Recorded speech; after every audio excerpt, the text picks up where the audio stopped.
আমি আল্লাহ ঘোষণা করে দিলাম জাহান্নাম থেকে তাদেরকে নাজাত দিয়ে জান্নাতের আলা মাকামে আমি আল্লাহ তাদেরকে দান করে দিলাম।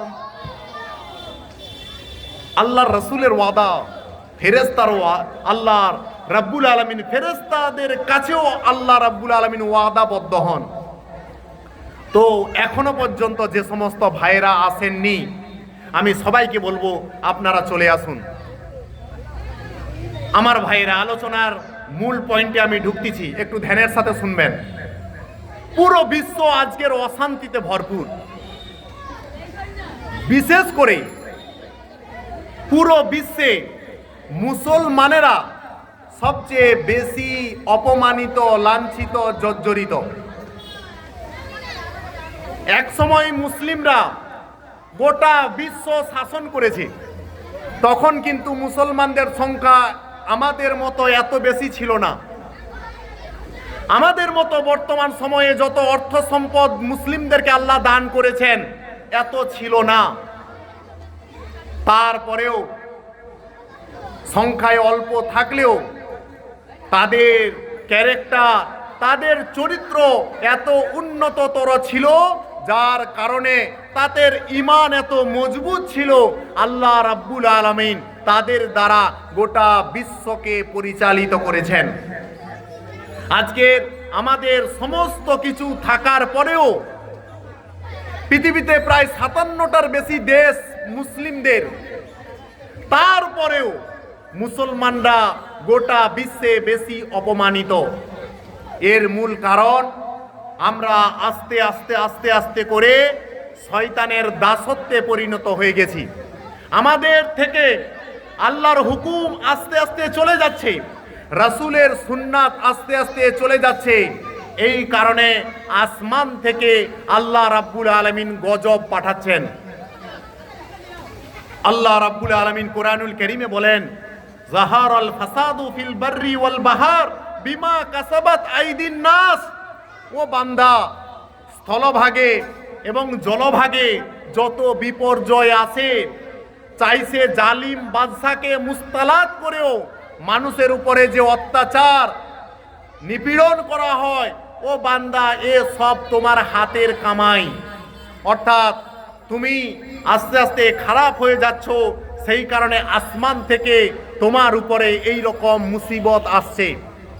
আমার ভাই, মানব সভ্যতা পুরো বিপর্যয়ে ভরপুর। মানব সভ্যতা আজকের এমন খারাপ সভ্যতায় পরিণত হয়ে যাচ্ছে, বলতে দ্বিধা নেই। আয়ামে জাহেলিয়াতের যুগে মানুষ যেমন বর্বর ছিল, তার চেয়েও আরো জঘন্যতম বর্বরতায় মানুষ আস্তে আস্তে নিমজ্জিত হয়ে যাচ্ছে। আজকের গুটি কয়েক নেতা মন্ত্রীদের খারাপ মানসিকতাকে চরিতার্থ করার জন্য উস্কানিমূলক ভাষণের দ্বারা সাধারণ মানুষ আজকের বিপদগ্রস্ত হয়ে যাচ্ছে। আমাদের হিন্দু মুসলিম ভাইদের ভিতরে, হিন্দু মুসলিম জৈন খ্রিস্টান শিখ ইসাই সমস্ত দলিত আদিবাসী সমস্ত মানুষের ভেতরে যে মেল মহব্বত ছিল, আস্তে আস্তে কিন্তু ফাটলে পরিণত হয়ে যাচ্ছে। ঠিক কিনা বলেন? হচ্ছে না? হচ্ছে না? এর মূল কারণ গুটি কয়েক খারাপ মানুষ, যারা পলিটিক্যাল লিডার, তাদের খারাপ ভাষণ, তাদের নিজেদের খারাপ আশাকে ফলপ্রসূ করার জন্য তারা যে উস্কানিমূলক ভাষণ দিচ্ছে, সেই কারণে এটা হচ্ছে। আমার সঙ্গে একজন হিন্দু ভাই ব্রাহ্মণ চাকরি করত, আমার ঢেকুয়া ফারুকিয়া হাই মাদ্রাসা প্রতিষ্ঠানে চাকরি করত, অনেক দিন একসঙ্গে চাকরি করেছি। হিন্দু ভাইদের সবচেয়ে যারা উঁচু, তারা হচ্ছে ব্রাহ্মণ জাত, বলতে দ্বিধা নেই। ওই ভাইয়ের নাম হচ্ছে, শিক্ষকের নাম হচ্ছে সোমনাথ পণ্ডা। আমরা এত হিন্দু মুসলমান প্রতিষ্ঠানে এত সুন্দরভাবে মহব্বত তৈরি করেছিলাম, যেন সবাই মার পেটের ভাই ভাই।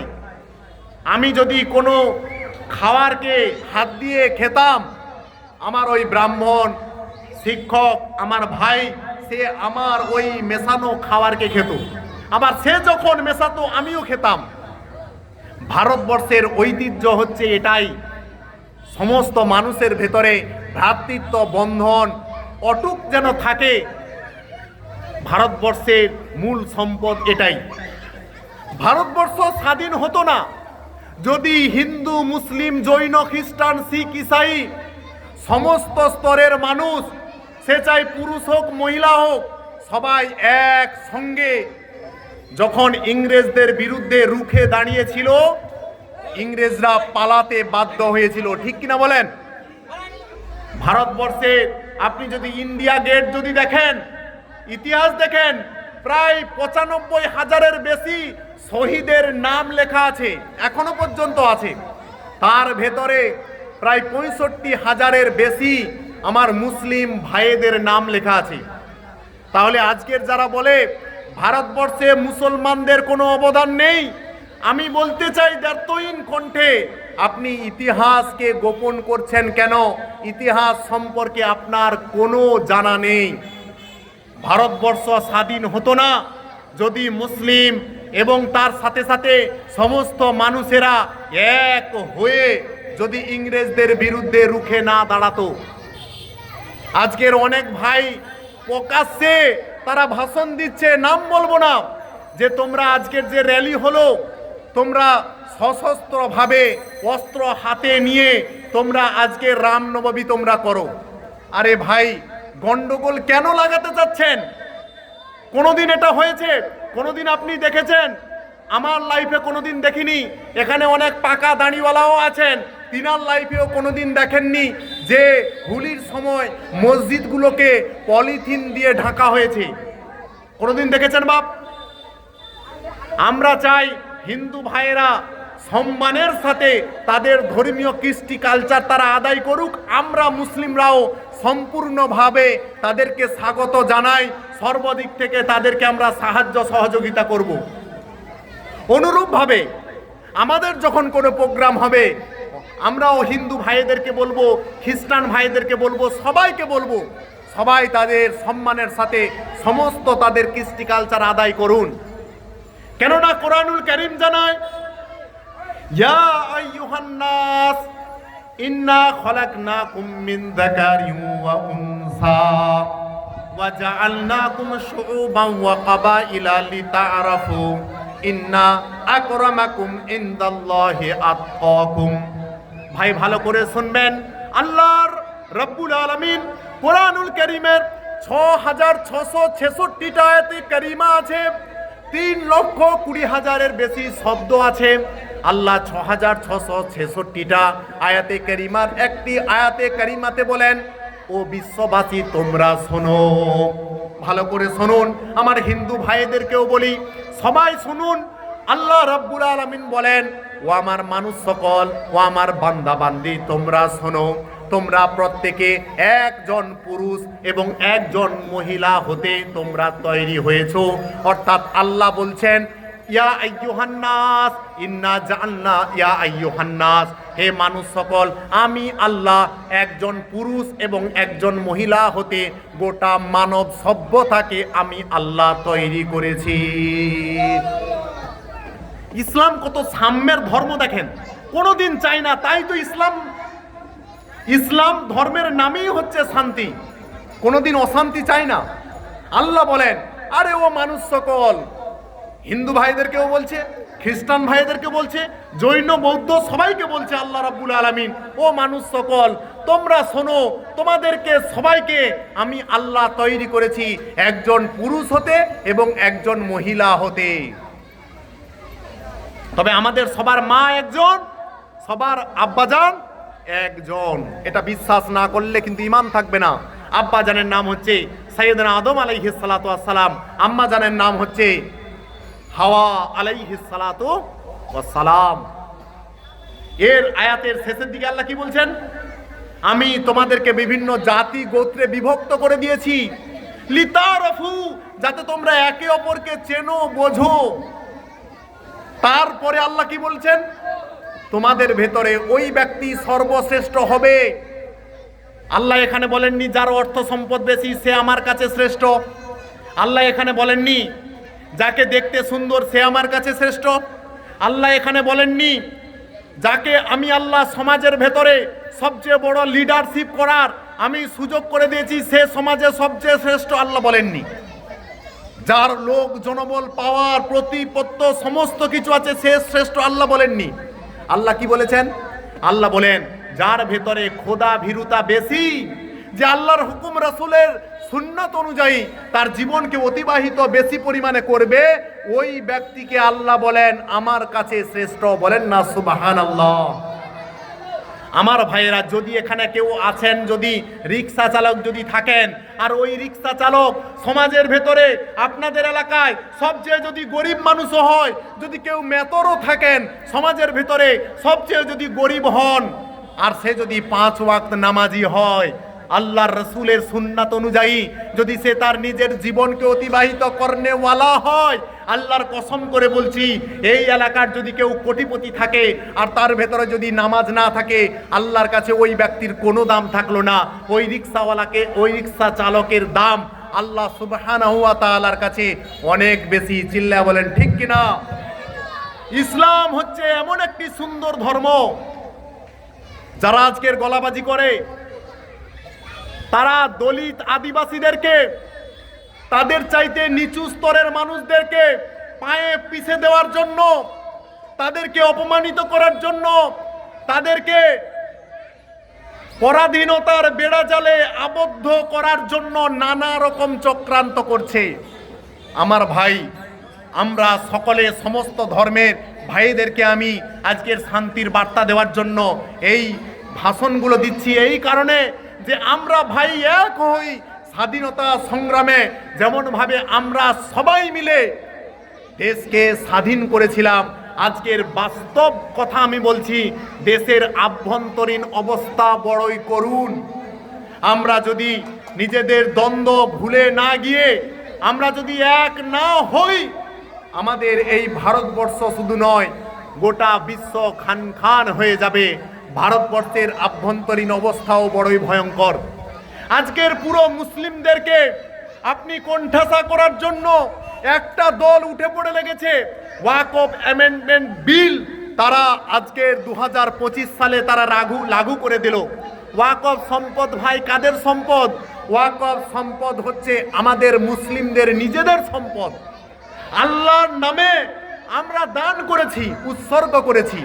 আজকের এই যে নয়াচক জামে মসজিদ আছে, এই মসজিদের যিনারা ভূমিদাতা, তিনারা নিজের নামে কিন্তু ভূমি রাখেননি।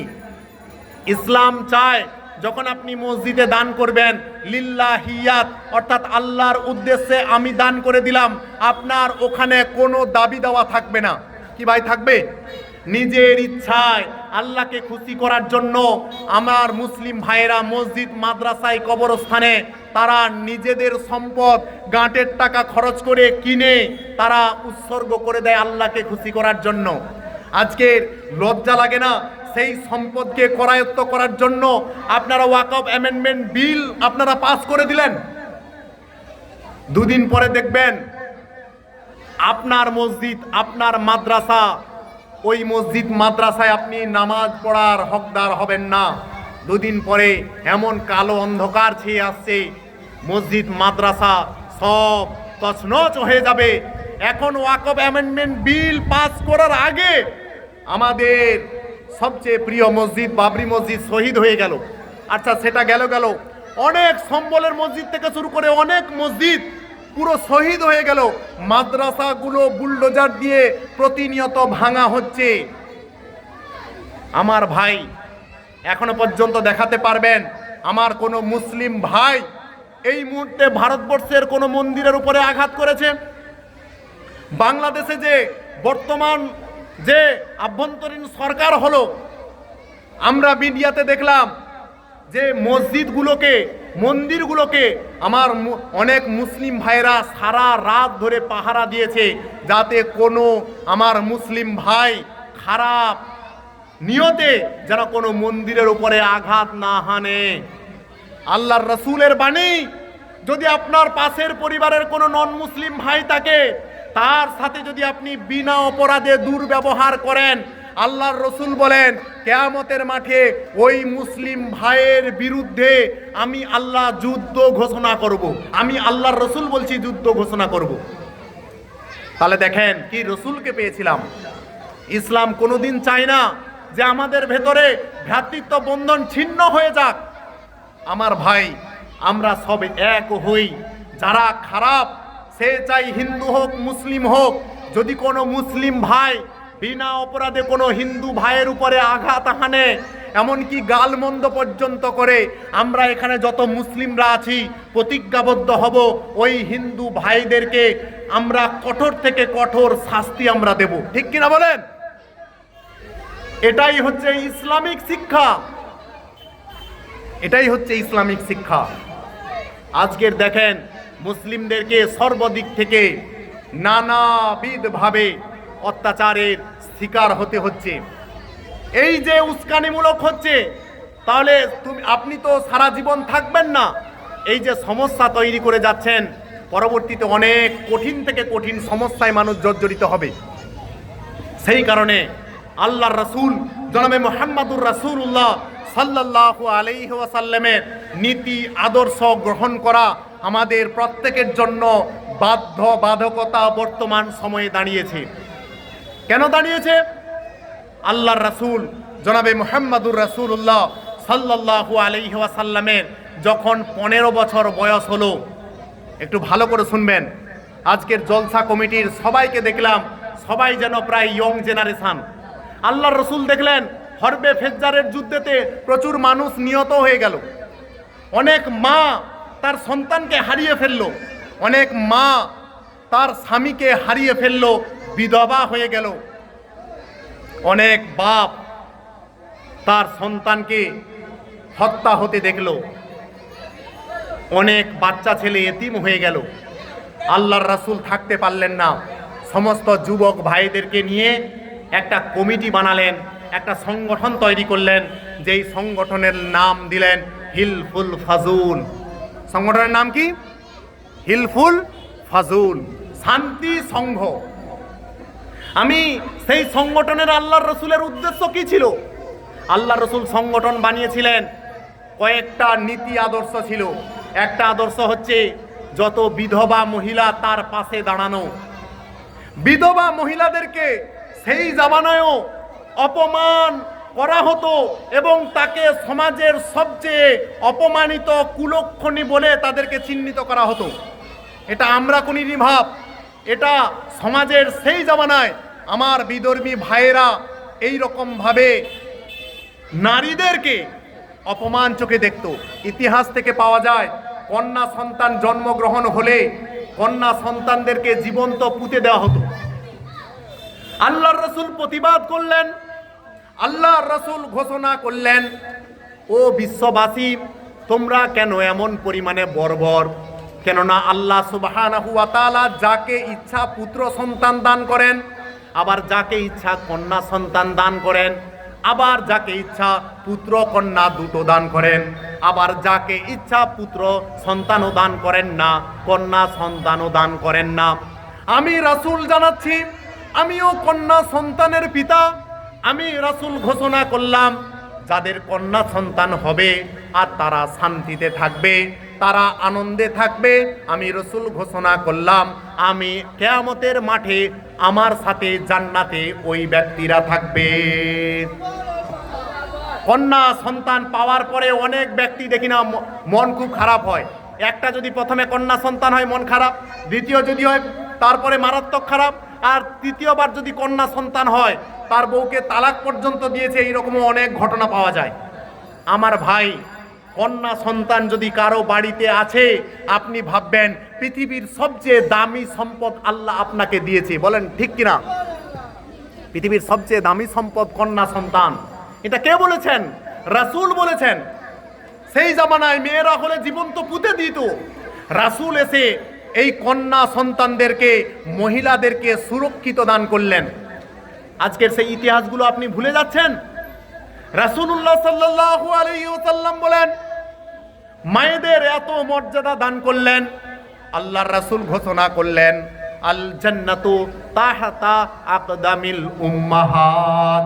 ও বিশ্ববাসী, তোমরা শোনো, ও বিশ্বের সন্তান সন্ততিরা তোমরা শোনো, তোমরা যদি জান্নাত পেতে চাও তাহলে তোমার মায়ের সেবা যত্ন করো।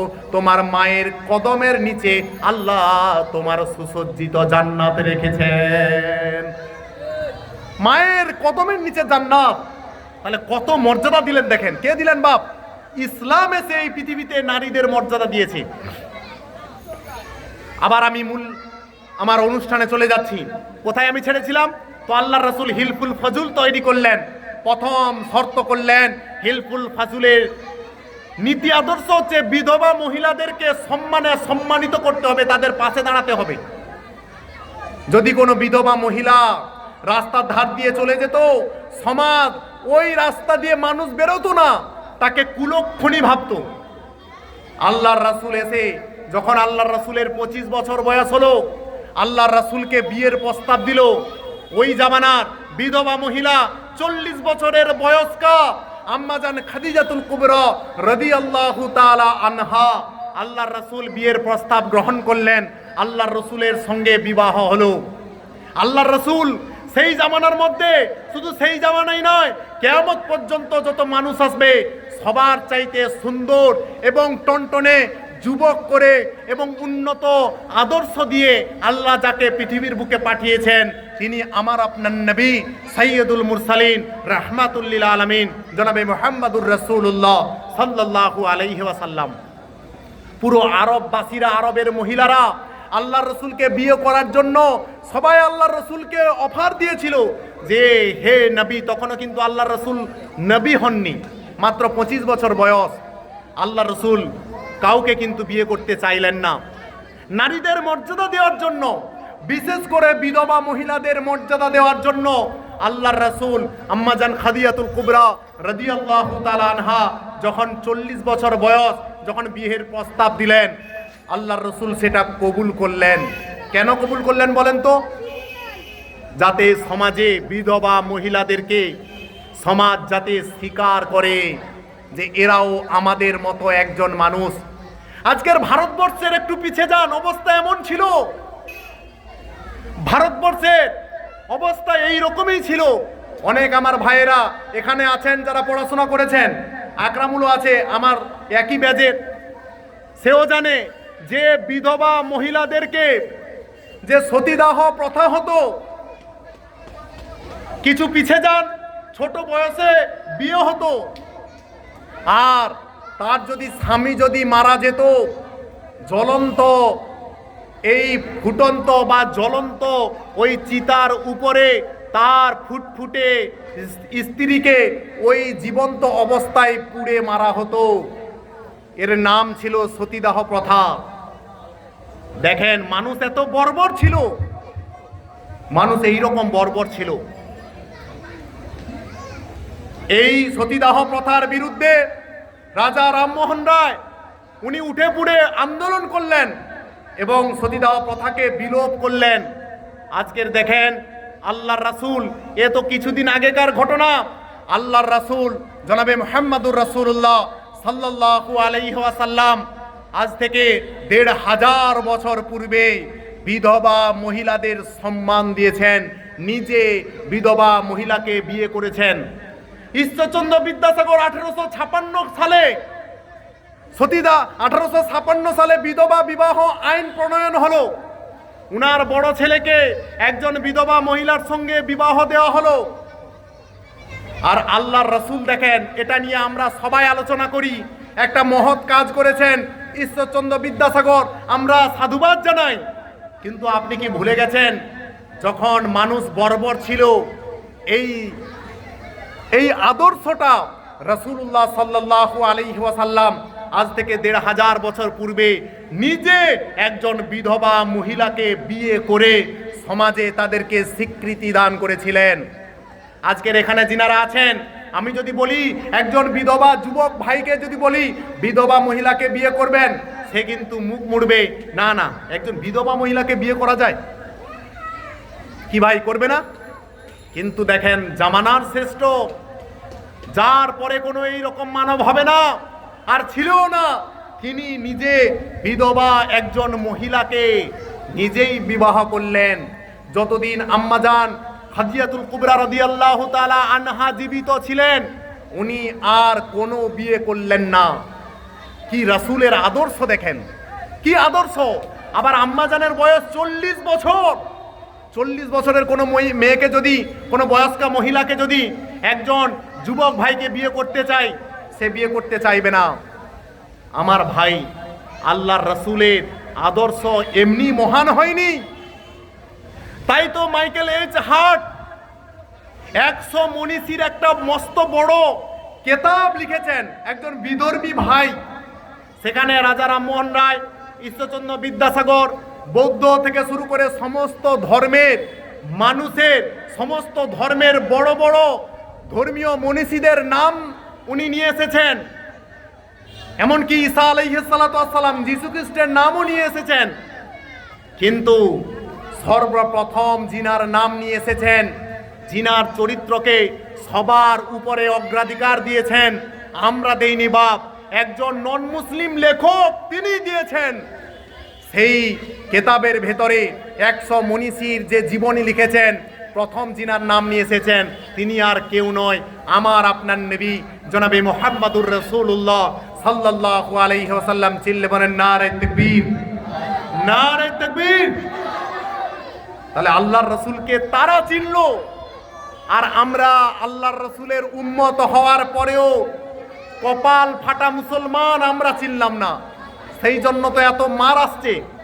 আমরা আল্লাহর রাসূলকে সত্যি যদি আমরা চিনতে পারি, তাহলে আল্লাহ সুবহানাহু ওয়া তাআলা দুনিয়া এবং আখিরাতে আমাদেরকে সফলতা দান করবেন। আমার ভাই, আল্লাহর রাসূল আবার সমাজের দিকে ঢুকলেন, বিবাহ ব্যবস্থা তো এটা করলেন। এখানে আরেকটা আমি কথা এখানে ইঙ্গিত করব। আল্লাহর রাসূল যে বিয়ের সিস্টেমটা করেছেন আর বর্তমান সিস্টেম অনেক আসমান জমিন পার্থক্য। সেই কারণে এত সমস্যা।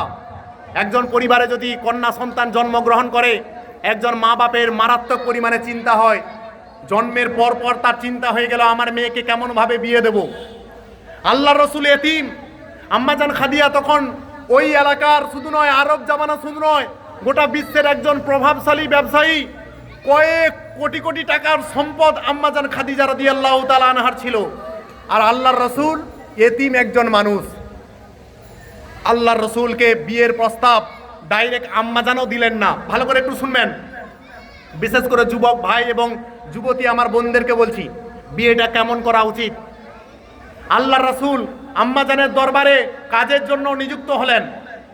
আম্মাজান খাদিজাতুল কুবরা রাদিয়াল্লাহু তাআলা আনহা চারিদিক থেকে খবর পেলেন যে তিনার তত্ত্বাবধানে যতজন কাজের জন্য নিযুক্ত হয়েছেন ব্যবসা দেখার জন্য, সবচেয়ে বেশি মুনাফা, বেশি লাভ্যাংশ দিয়েছে মুহাম্মাদুর রাসূলুল্লাহ সাল্লাল্লাহু আলাইহি ওয়াসাল্লাম।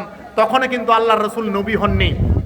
আর নবীর চরিত্র, উন্নত চরিত্র উনি সবার মুখ থেকে শুনেছেন। তখন শোনার পরে নিজে আর থাকতে পারলেন না। নাফিসা বলে উনার একজন বান্ধবী ছিলেন, তিনাকে বললেন, তুমি বলো না আমার দরবারে কাজের জন্য যে নিযুক্ত হয়েছে মুহাম্মদ বলে একজন ছেলে, উনি যদি বিয়ের জন্য আমি উনাকে বিয়ে করতে চাই, উনি যদি রাজি থাকেন তাহলে আমি খাদিজাও রাজি। আল্লাহর রাসূলকে বিয়ের প্রস্তাব দিলেন। আল্লাহর রাসূলের তখন আম্মাজান ইন্তেকাল, আব্বাজান ইন্তেকাল, দাদু ইন্তেকাল, আল্লাহর রাসূলের চাচা জান বেঁচে আছে। আল্লাহর রাসূল কি বললেন, সঙ্গে সঙ্গে আম্মাজানের এত কোটি কোটি সম্পদ দেখে লোভে পড়ে বললেন না যে হ্যাঁ আমি বিয়ের জন্য প্রস্তুত। যেটা বর্তমান সময়ে হয়, অর্থ সম্পদ দেখে অনেক ভাই বিয়ের জন্য রাজি হয়ে যায়, মেয়ের ক্যারেক্টার চরিত্র দেখে না। বা এর বিপরীতে অনেক মেয়ে ছেলের অর্থ সম্পদ দেখে, ক্যারেক্টার দেখে সে বিয়ের জন্য রাজি হয় না, অর্থ সম্পদ দেখে রাজি হয়ে যায়, পরবর্তীতে তাই সমস্যায় পড়তে হয়। ওই সংসার বেশি দিন টেকসই হয় না। তারপরে কি করলেন, আম্মাজানের প্রস্তাব পাওয়ার পরে আল্লাহর রাসূল সঙ্গে সঙ্গে বললেন না যে আমি বিয়েতে রাজি। আল্লাহর রাসূল কি বললেন, আমার একজন অভিভাবক আছে, আমার চাচা বেঁচে আছে, আমার আব্বাজানের সমতুল্য, আমার চাচার সঙ্গে আলোচনা করি, চাচা যদি আমাকে পারমিশন দেয় তাহলে আমি মুহাম্মদ রাজি আছি। চাচার কাছে এলেন, চাচার সঙ্গে আলোচনা করলেন। চাচা যান বললেন, তুমি যদি রাজি, কেননা আম্মাজানের বয়স বেশি, তাহলে আমি চাচা জানও রাজি। আল্লাহর রাসূল বিয়ের প্রস্তাব দিয়ে দিলেন। বিয়ে হয়ে গেল।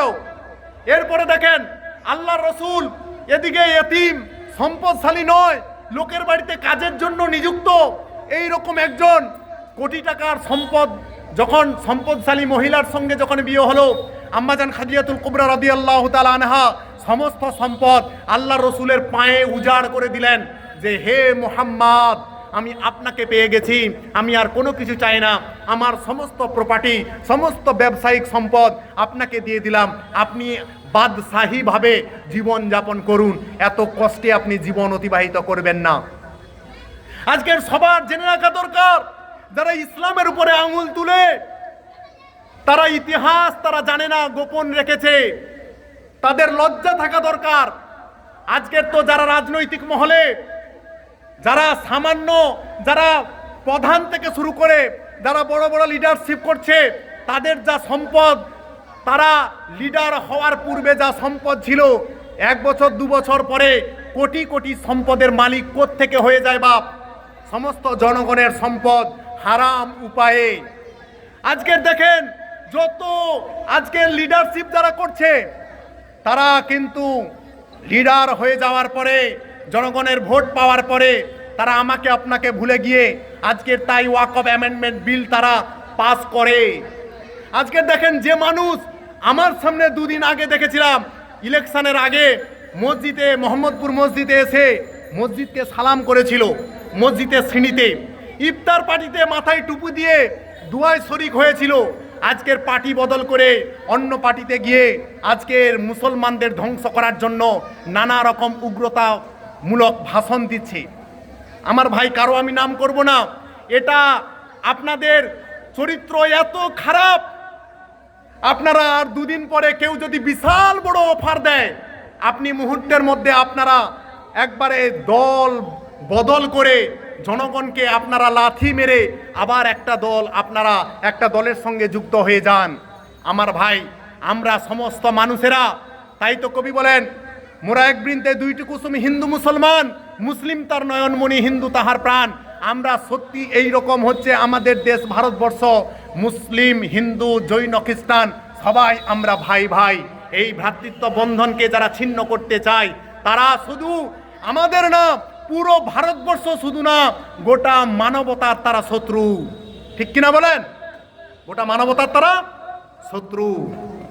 আমার তো মনে হয় যারা ভোটে ইলেকশনে জিতার পরে প্রতি বছর তাদের অর্থ সম্পদ ভালো করে জনগণের সামনে তারা খুল্লা তারা পেশ করবে যে আমার এই বছরে আমি ছিলাম 2 লাখ টাকার অধিকারী, বা আমার অ্যাকাউন্টে ছিল 2 লাখ টাকা, তারপরের বছর সবার সামনে তার টোটাল অ্যাকাউন্টে কত টাকা আছে, তার কত প্রপার্টি হলো, তাকে সমস্ত জনগণের সামনে আমার তো মনে হয় প্রতি বছর তাকে দেখাতে হবে যে তার টাকা বাড়লো কিনা। কারো সাহস আছে দেখি? বুকের পাটা আছে? কার সম্পদ নিয়ে আপনারা এই রকম, যার সম্পদ নিয়ে আমাদের ট্যাক্সের পয়সা, আমাদের জিএসটির পয়সা নিয়ে আমাদেরকে লাথি মারছেন? আমার ভাই, এখনো সময় আছে, শুধরে যান। তো আমার ভাইয়েরা, আল্লাহর রাসূল কি করলেন? এত প্রপার্টি পাওয়ার পরেও আল্লাহ রসুল রাজশাহীভাবে জীবনযাপন না করে জনগণের জন্য পুরো সম্পদকে বিলিয়ে দিলেন। বলেন না সুবহানাল্লাহ। ইতিহাস থেকে পাওয়া যায় এত সম্পদ বিলিয়ে দিলেন। কে খেতে পাচ্ছে না, কে এতিম, কে দাস হয়ে লোকের বাড়িতে আছে, তাকে মুক্ত করার জন্য কারা বিধবা মহিলা, কোথাও টিউবওয়েল করে দেওয়া, কোথাও রাস্তা করে দেওয়া, কারো বাড়ি করে দেওয়া, পুরো কোটি কোটি টাকা মুহূর্তের মধ্যে পুরো বিলিয়ে দিয়ে আল্লাহর রসুল এমন নিঃস্ব হয়ে গেলেন। আম্মা জান বলেন, আমরা দেখেছি আল্লাহর রসুলের মৃত্যু পর্যন্ত এমন একদিন যায়নি যেদিন আল্লাহর রসুল 2টো রুটিকে পেট ভরে খেয়েছে। আল্লাহু আকবার কবীরা। এখানে যিনারা এসেছেন বা এই সমাজে যিনারা ভিক্ষা করেন, তিনার বাড়িতেও দেখবেন জ্বালার পর জ্বালা, বস্তার পর বস্তা চাল আছে, কি ঠিক কিনা? আল্লাহ রসুলের বাড়ি এমন ছিল, আম্মাজান আয়েশা বলেন, যেদিন আল্লাহ রসুল ইন্তেকাল হচ্ছে আমার বাড়িতে 2টো কালো জিনিস ছিল। সাহাবারা বললেন, সেই 2টো জিনিস কি? আম্মাজান বললেন, কয়েকটা খেজুর আর সামান্য পানি। লোম দাঁড়িয়ে যাবে। রাষ্ট্রপ্রধান, যিনি সমস্ত বিশ্বের বাদশা, তিনার বাড়ির অবস্থা দেখেন। আজকের যিনি সাধারণ নেতা তার বাড়ির অবস্থা দেখেন। আমার ভাই ওমর রাদিয়াল্লাহু তাআলা আনহু যখন রাষ্ট্রপ্রধান হলেন, রাত্রে রাত্রে ছদ্মবেশে ঘুরতেন কোন মানুষ খারাপ অবস্থায় আছে। একদিন একজন রোম বাদশাহ দূত পাঠালেন যে দেখো তো ওমর বলে একজন বাদশাহ আছে, এরকম সাদামাটা জীবন যাপন করে। দূত এসে দেখে মদিনায় এলেন, মদিনাবাসীকে বললেন আইনা মালিকুক, তোমাদের বাদশাহ কোথায়? মদিনাবাসীরা বললেন আমাদের তো কোনো বাদশাহ নেই।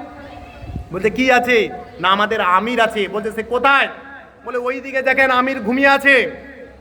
বলে বাল্লানা আমিরুন, আমাদের আমির আছে। ওই রোম বাদশার দূত আস্তে আস্তে যে দেখে পাগলের ভেসে খোলা আসমানের নিচে উত্তপ্ত বালির উপরে একজন ব্যক্তি ঘুমিয়ে আছে।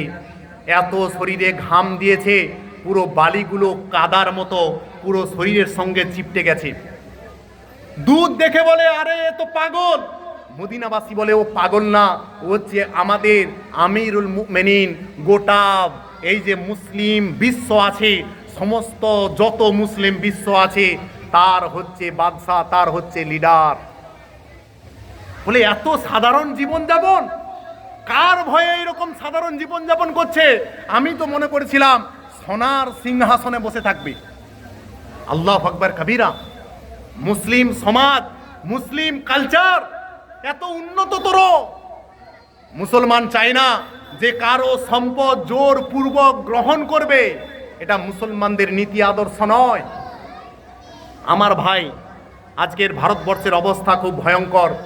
আমি বলবো বিশেষ করে আমাদের ভাইদেরকে, আপনারা আল্লাহর হুকুম, নবীর তরিকা পুঙ্খানুপুঙ্খভাবে আঁকড়ে ধরুন, আল্লাহর কাছে দোয়া করুন, আল্লাহ যেন আমাদেরকে সর্বদিক থেকে রক্ষা করেন। আমার ভাই, আল্লাহর রাসূল জনাবে মুহাম্মদুর রাসূলুল্লাহ সাল্লাল্লাহু আলাইহি ওয়াসাল্লাম সমাজের দিকে ঢুকলেন। আজকের যুবক ভাইয়েরা প্রচুর পরিমাণে নেশা জাতীয়, আমাদের মুসলিম ভাইয়েরাও নেশা জাতীয় দ্রব্যে আসক্ত হয়ে যাচ্ছে। ভয়ঙ্কর ব্যাপার। আমার ভাই, নেশা খেলে যদি কোনো ডাক্তার বলে যে তার শরীর ভালো থাকবে, তাহলে আমি বলতে পারি, আমি তো বলবো না এটা নিষেধ, যে আপনি নেশা খেতে পারেন। ইসলাম এমন হচ্ছে একটা সুন্দর জীবন ব্যবস্থা। আল্লাহ জানেন কোন জিনিস খেলে আপনার শরীর ভালো থাকবে আর কোন জিনিস খেলে আপনার শরীর খারাপ হবে। নেশা যে হচ্ছে একটা পানীয় জাতীয় দ্রব্য, পানীয় জাতীয় দ্রব্য একটা জিনিস আল্লাহ হারাম করেছেন, আর কত হাজার রকমের জিনিস আল্লাহ পানীয় জাতীয় দ্রব্য হালাল করেছেন। সেগুলো খান, দুধ খান, সব রকম প্রোটিন দুধের ভেতরে আছে। মধু খান, শরীরের অনেক পরিমাণে রোগ নিরাময় হবে। আপনার যত ফল আছে সমস্ত ফলের জুস করে খান। কিন্তু ভাই, একটা খারাপ নেশা কেন আপনি খাবেন? শরীর যাতে ক্ষতি হয়। আল্লাহ রাব্বুল আলামিন বলেন, ইয়া আইয়ুহান নাস, হে মানুষ সকল, তোমরা জমিনের বুকে যত ভালো খাবার আছে সেই সমস্ত খাবার তোমরা ভক্ষণ করো, হারাম খাবার তোমরা খেও না, তোমাদের শরীর ক্ষতি হয়ে যাবে। আমি আল্লাহ চাই না তোমার শরীর কষ্টে থাকুক, আর আমরা নিজেরা চাই যেন শরীর কষ্ট থাকে। আর আমার ভাই, বিশেষ করে পরিবেশের ভারসাম্য রক্ষা করার জন্য আল্লাহর রসুল সচেতনমূলক অনেক কথা বলেছেন। প্রচুর পরিমাণে পরিবেশ দূষণ হোক, এই রকম কোনো কাজ করতে চাইবেন না। চাই প্রচুর জোরে মাইকের আওয়াজ দেওয়া হোক। এই যে ডিজে বক্স বলে, এতে প্রচুর পরিমাণে আমাদের পরিবেশের ভারসাম্য নষ্ট হয়। গাছ প্রচুর পরিমাণে কাটা যাবে না। এই সমস্ত পরিবেশকেও রক্ষা আমাদের করতে হবে। এখন সাবমার্সেবল প্রায় 200 মিটার 250 মিটার ছাড়া ছাড়া সাবমার্সেবল মানে সরকারি তরফে দেওয়া হয়েছে। এক বিন্দু পানিও অপচয় করবেন না। আল্লাহ রাব্বুল আলামিন সূরা বানী ইসরাঈলে বলেন, ইন্নাল মুবাদ্দিরিনা কানু ইখওয়ানা শায়াতিন, অপচয়কারী হচ্ছে শয়তানের ভাই। আমার অনেক দুঃখ লাগে, অনেক সময় যাই যে ট্যাব খোলা, পানি অপচয় হয়ে যাচ্ছে। বিজ্ঞানীরা বলেন প্রচুর পরিমাণে ভূগর্ভস্থের পানি উপরে নিয়ে আসার জন্য এই ভূমিধস নানা রকম সমস্যা তৈরি হচ্ছে, পৃথিবীর ভারসাম্য নষ্ট হয়ে যাচ্ছে। আমার ভাই, এ সব রক্ষা করা আমাদের দায়িত্ব। আল্লাহ এখন বলে না প্রচুর পরিমাণে গাছ লাগান, এ তো এখনকার কথা। আল্লাহ রসুল ১৫০০ বছর পূর্বে বলেছেন তোমরা গাছ লাগাও। কিয়ামত হয়ে যাচ্ছে তুমি দেখছো, আর তোমার হাতে গাছ আছে, তুমি মাটিতে গাছ পুঁতে দাও। গাছ লাগানোটাও মস্ত বড় একটা ইবাদত। আপনি মারা যাবেন, কিন্তু কবরে শুয়ে শুয়ে গাছ যে আপনি লাগিয়ে গেছেন তার সওয়াব আপনি পাবেন। কি রসুলের আদর্শ দেখেন। আর আজকের মানুষ, খারাপ মানুষ যারা আছে তাদেরকে আমি মানুষ বলে গণ্য করি না, তারা ইসলামের উপরে আঙুল তুলে। আমার ভাই, সময় নেই, 1 মিনিট বাকি, তাই নামাজকে আমরা পাবন্দির সাথে করি, পরিবেশ প্রতিবেশীর সাথে মেল মহব্বত করে চলি, হিন্দু মুসলমান সবার সাথে ভ্রাতৃত্ব বন্ধন করে চলি। আশেপাশে অনেক হিন্দু ভাইরাও আছে, তাদের সঙ্গে মহব্বত আরও বাড়ান। আল্লাহ রাব্বুল আলামিন আমাদেরকে বিজয় দান করবেন। ফিলিস্তিনের মুসলমানদের জন্য, ভারতের গোটা বিশ্বের মুসলমানদের জন্য আমরা কান্নাকাটি করব, দোয়া চাইব। আল্লাহ রাব্বুল আলামিন আমাদেরকে শোনা বলার থেকে বেশি বেশি আমল করার তৌফিক দান করুক। ওয়া আখির দাওয়ানা আনিল হামদুলিল্লাহি রাব্বিল আলামিন। আসসালামু আলাইকুম ওয়া রাহমাতুল্লাহি ওয়া বারাকাতুহু। আর আমার ভাইরা, এরপরে যতক্ষণ প্রোগ্রাম হবে আমরা সুন্দরভাবে পুরো, এখনো পর্যন্ত যিনারা আসেননি, নামাজের পরে পরে পুরো মজমা যেন আমি দেখতে পাই ভরপুর।